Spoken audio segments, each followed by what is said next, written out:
Hello दोस्तों, examination classes में आपका स्वागत है। आज से मैं आप लोगों के लिए भूगोल सब्जेक्ट लेके उपस्थित हुआ हूं, जिसका पहला टॉपिक होगा ब्रह्मांड। आइए देखते हैं ब्रह्मांड क्या होता है।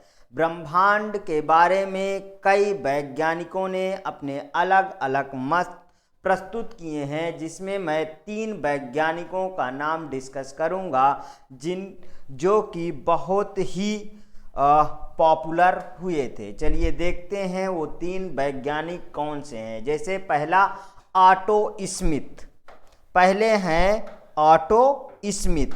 देखिए, ऑटो स्मिथ ने धूल परिकल्पना के बारे में बताया था। धूल परिकल्पना क्या होता है, इसको समझते हैं।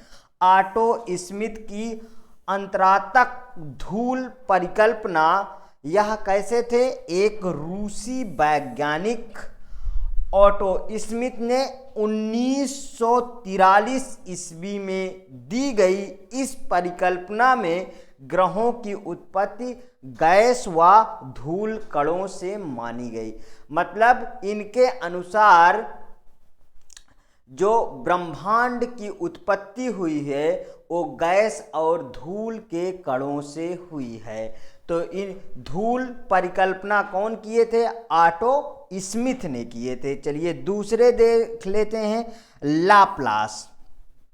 लाप्लास निहारिका परिकल्पना किए थे। निहारिका परिकल्पना किए थे। चलिए इनके देखते हैं। लाप्लास की निहारिका परिकल्पना, यह एक फ्रांसीसी विद्वान लाप्लास ने 1796 ईस्वी में बताया कि विशाल तप्त निहारिका से पहले, मतलब विशाल तप्त निहारिका से पहले एक ही छल्ला बाहर निकला जो कई छल्लों में विभाजित हो गया। ठीक है, जो कई छल्लों में विभाजित हो गया तथा ये छल्ले अपने पित्र, मतलब कि जिनसे छल्ला निकला था, ठीक है, उनके छल्ले के चारों ओर एक दिशा में घूमने लगे। अगर मैं बात करूं तो यहाँ पे देखिए, जैसे एक इसमें बहुत सारे छल्ले थे, जिसमें बाहरी छल्ला निकला और अपने पित्र, मतलब कि अपने पिता, ठीक है, अपने पिता के चारों तरफ एक दिशा में घूमने लगे। ठीक है, ये कौन दिए थे? लाप्लास ने दिए थे। अब आ जाते हैं थर्ड वैज्ञानिक, जॉर्ज लेमेंतेयर। जॉर्ज लेमेंतेयर ने बिग बैंग सिद्धांत दिया। क्या दिया?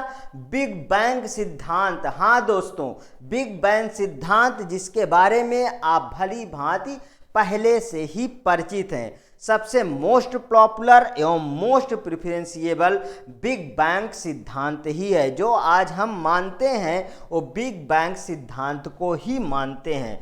लेमेंतेयर एक रोमन कैथोलिक पादरी थे और इसके साथ ही वो वैज्ञानिक भी थे। ध्यान रखना, इसके साथ वो वैज्ञानिक भी थे। मतलब अगर कहें तो ये बेल्जियम के निवासी हैं। ये कहाँ के निवासी थे? बेल्जियम।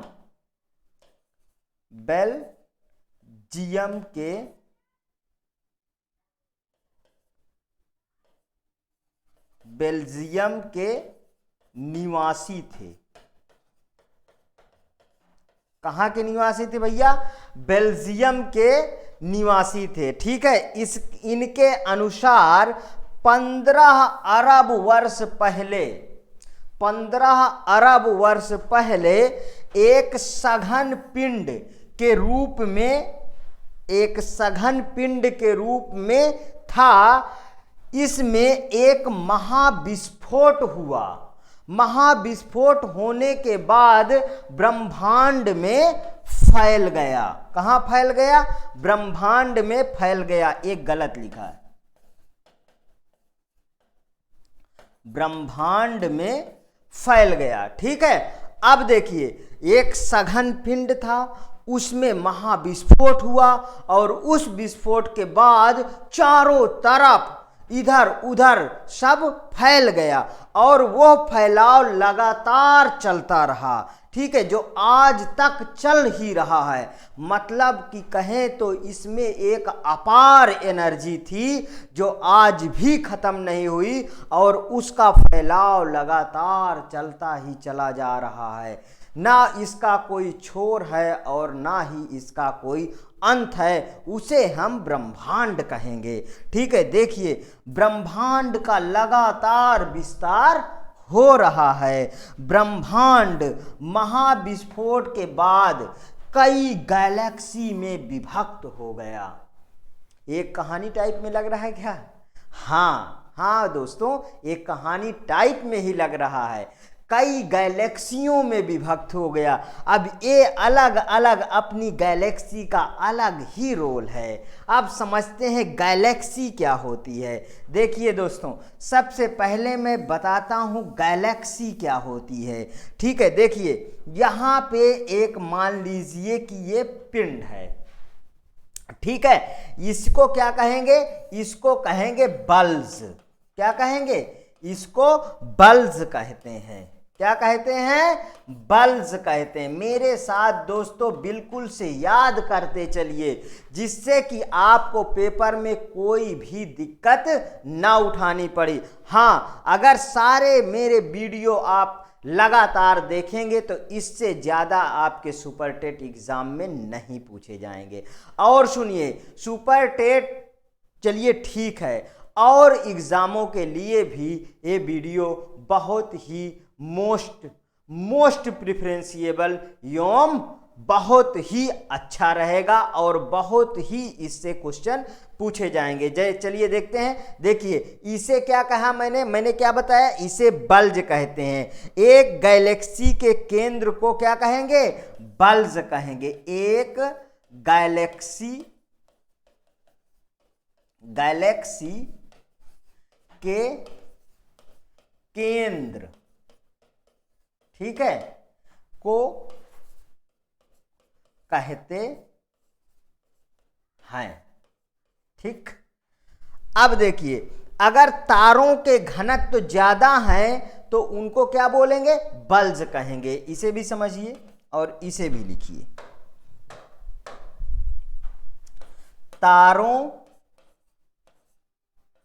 तारों के घनत्व, तारों का लिखिए का, तारों का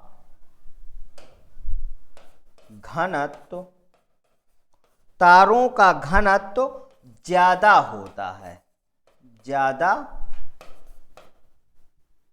होता है।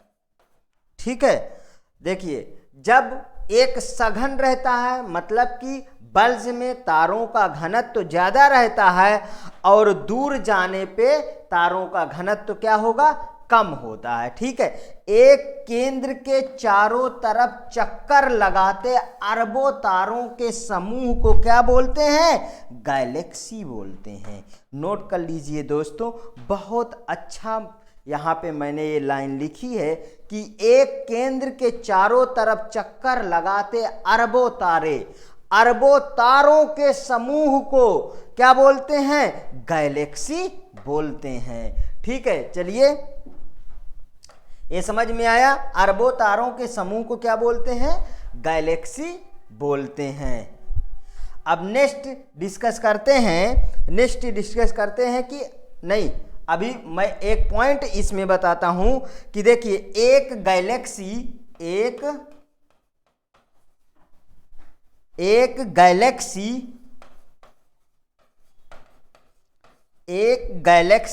बराबर 100 अरब तारे। कैसा रहा है? एक गैलेक्सी बराबर 100 अरब तारे। ठीक है, और सुनिए, और 100 अरब गैलेक्सियां, 100 अरब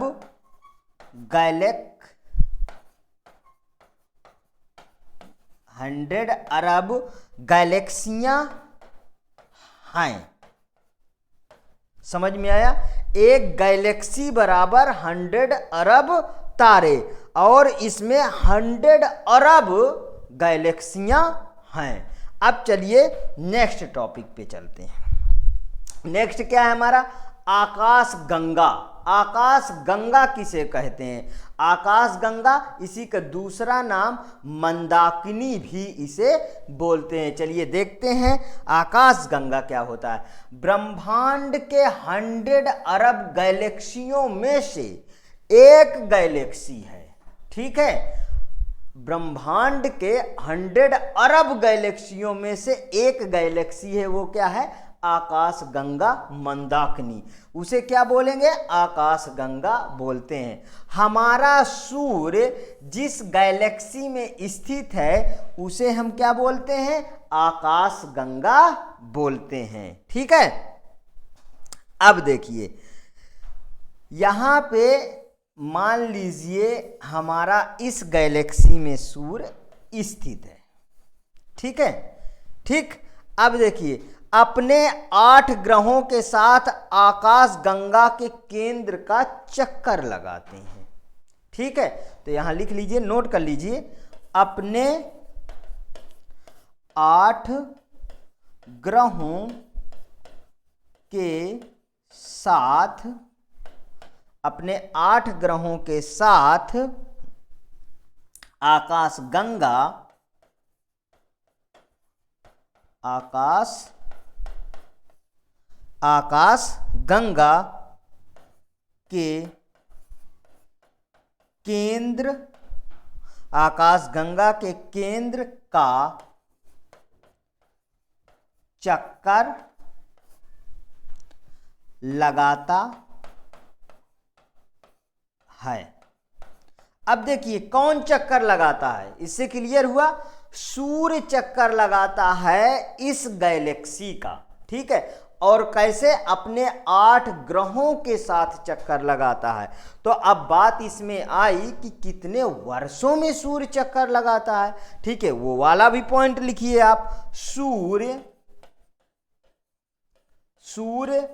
25 वर्षों में, 25 वर्षों में इसका मीन्स इस गैलेक्सी का, इसका एक चक्कर लगाता है, एक चक्कर लगाता है। तो उसे ब्रह्मांड वर्ष कहते हैं। तो उसे ब्रह्मांड वर्ष कहते हैं, ठीक। इतना समझ में आया? अब देखिए, अब मैं यहां पे एक पिंड बनाया हूं, मान लीजिए यहां सूर्य था। देखिए इस गैलेक्सी में सूर्य कहीं भी हो सकता है, ये मत समझिएगा कि नहीं यहीं पे सूर्य है, ठीक। इस बात को ध्यान रखिएगा, गैलेक्सी में सूर्य कहीं भी हो सकता है।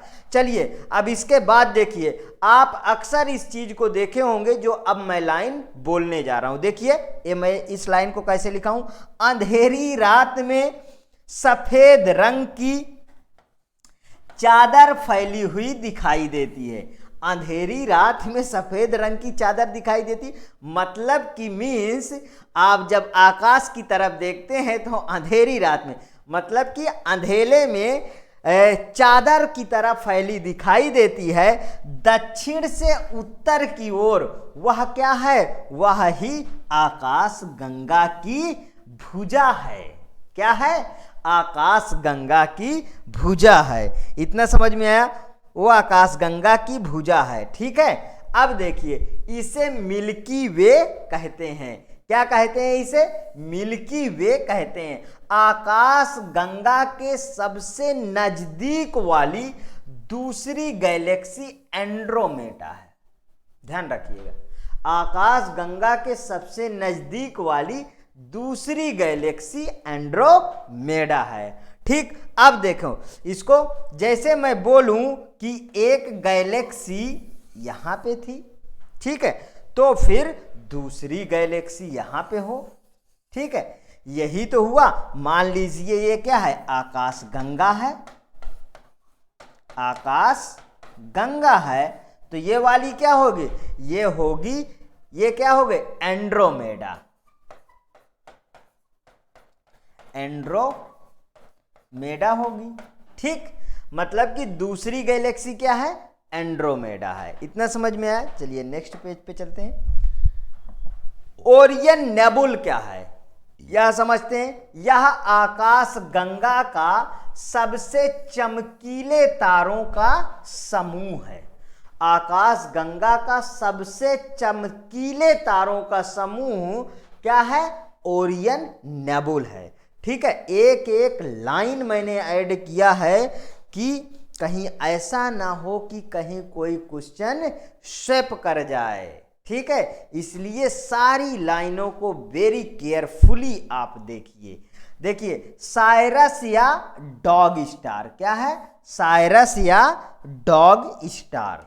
ठीक, साइरस या डॉग स्टार सूर्य के बाद सबसे चमकीला तारा है जो रात में दिखाई देता है।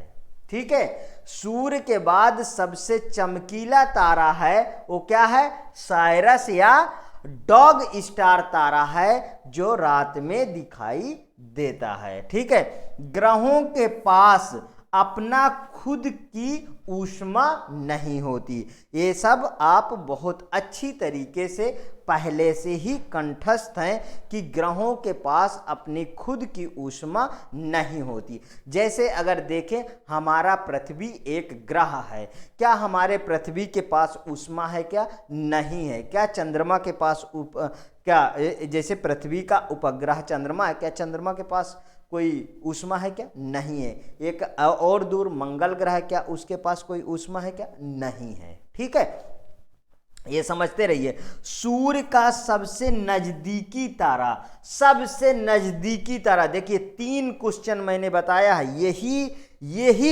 एक ही पेज पे 3 क्वेश्चन है। सूर्य के सबसे नजदीकी तारा क्या है, प्रॉक्सिमा सेंचुरी। हर 5वें पेपर में, हर 5वें गवर्नमेंट के पेपर में ये रिपीट होने वाले क्वेश्चन है। ठीक है, प्रॉक्सिमा सेंचुरी, चमकीला तारा, चमकीला तारा का क्या, साइरस या डॉग स्टार, सूर्य के बाद सबसे चमकीला तारा। सूर्य के सबसे नजदीकी तारा प्रॉक्सिमा सेंचुरी है। तीसरा नेबुल, यह आकाश गंगा का सबसे चमकीले तारों का समूह है। ठीक है, इसको आप बहुत अच्छी तरीके से ध्यान रखें। इसके पहले एक और क्वेश्चन इसमें ऐड है प्रीवियस वाले पेज में, जो कि इसके नजदीक कौन सा गैलेक्सी थी, ध्यान रखिएगा। ठीक है, इतना समझ में आया। अब देखिए, अगर मैं बात करूं यहां पे सूर्य के सबसे नजदीकी तारा प्रॉक्सिमा सेंचुरी है। चलिए आगे देखते हैं, नेक्स्ट पेज पे क्या है, प्रकाश वर्ष है। ठीक है, प्रकाश वर्ष समझते हैं। प्रकाश वर्ष क्या होता है, प्रकाश वर्ष द्वारा एक वर्ष में तय की गई दूरी प्रकाश वर्ष कहलाती है। हाँ, इसका कभी कभी मान भी आ जाता है, तो आप लिख लीजिए, एक प्रकाश वर्ष बराबर 9.46 इंटू 10⁻12 किलोमीटर। ठीक है, अगर मैं इसी को मीटर में लिखूं तो क्या होगा दोस्तों, इसको मीटर में आप लिखिए, देखिए क्या बनेगा, 9.46 इंटू 10⁻15 मीटर। ध्यान रखिएगा। ठीक है, डायरेक्ट क्वेश्चन यहां से भी पूछे जाते हैं। अब देखिए, गैलीलियो 16 से 9 ईस्वी में, कौन नहीं जानता गैलीलियो दूरबीन की खोज किए थे, सब कोई जानता है इस चीज को, लेकिन आप इसको बार बार जितनी बार पढ़ेंगे उतना ज्यादा कंठस्थ होता है। देखिए, 16 से 9 ईस्वी में सबसे पहले खोज की थी, कौन खोज किए थे, गैलीलियो ने खोज किए थे, जिसे नंगी आंखों से देखा नहीं जा सकता, मतलब कि ओपन आंखों से देखा नहीं जा सकता। चलिए आइए देखते हैं तारे क्या है, तारे क्या है। क्वेश्चन है मेरा, तारे क्या हैं? देखिए, तारे जिनके पास ऊष्मा हो, प्रकाश हो, ऊष्मा हो, प्रकाश हो, वो तारे हैं। नाभिकीय संलयन पर काम करने वाले तारे हैं। ठीक है, तारों का ईंधन क्या होता है? हाइड्रोजन होता है। मेरे दोस्तों, नाभिकीय संलयन पर काम करता है और इनका ईंधन क्या होता है? हाइड्रोजन होता है। जैसे अगर H H H H H H मतलब 4 मतलब 4H की मैं बात करता हूं, वो एक हीलियम का निर्माण करते हैं। किसका निर्माण करते हैं? एक हीलियम का निर्माण करते हैं। इसमें अपार ऊर्जा होती है। अच्छा, तारों की एक निश्चित अवधि होती है, क्योंकि हाइड्रोजन लगातार हीलियम में कन्वर्ट होता रहता है, लगातार हीलियम में कन्वर्ट होता है। अगर मैं सूर्य की बात करूं तो वो भी हीलियम में कन्वर्ट हो रहा है। ठीक है दोस्तों, आगे देखते हैं।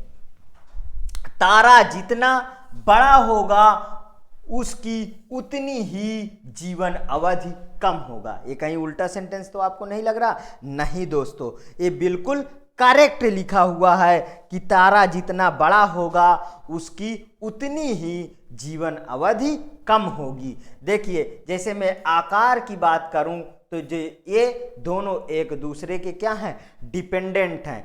अगर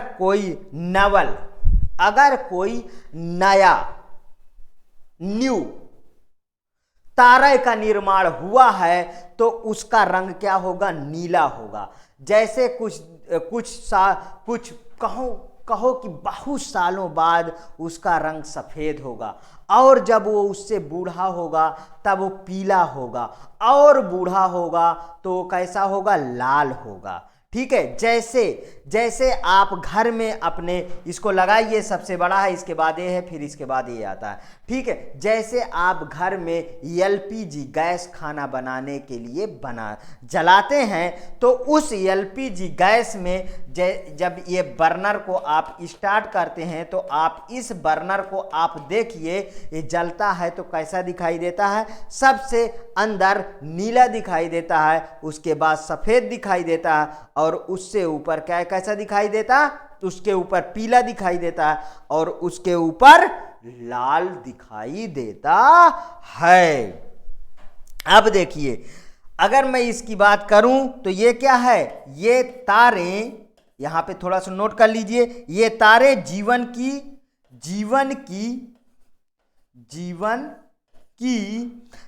की प्रारंभिक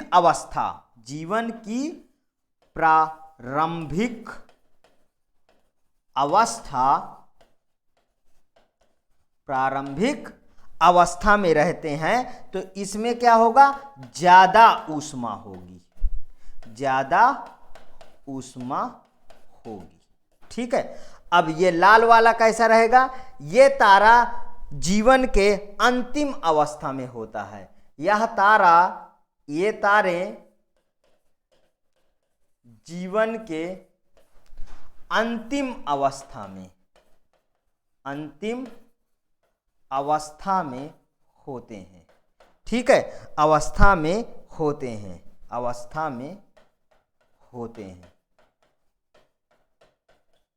ठीक है, अब देखिए, इसमें ऊष्मा कम होती है,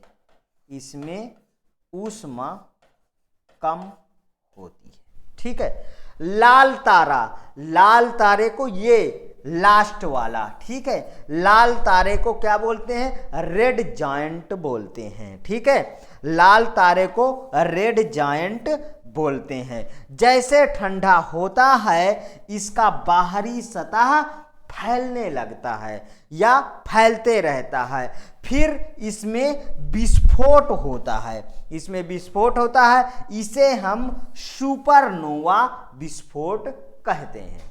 इतना समझ में आया?